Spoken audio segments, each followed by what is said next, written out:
Hello, good evening everyone. It's me Sanjay Kumar Basnet and you are watching my official YouTube channel.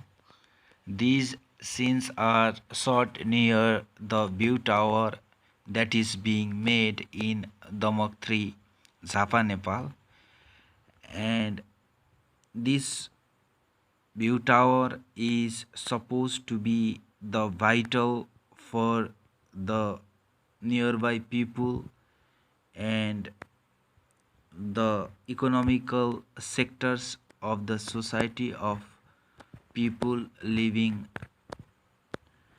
in Damakri, and the nearby people say that after completion of this view tower, people could enjoy the majestic view of the city Damak as well as many districts of province 1.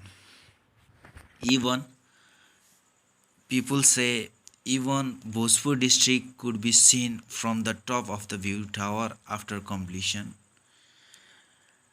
And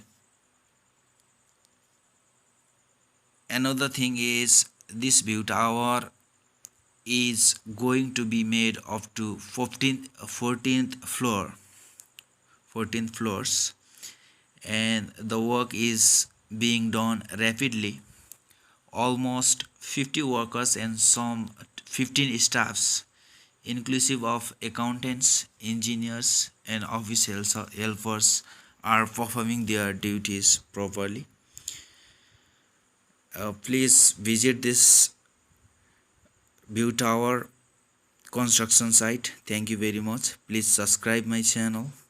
Have a nice day and night. Thank you.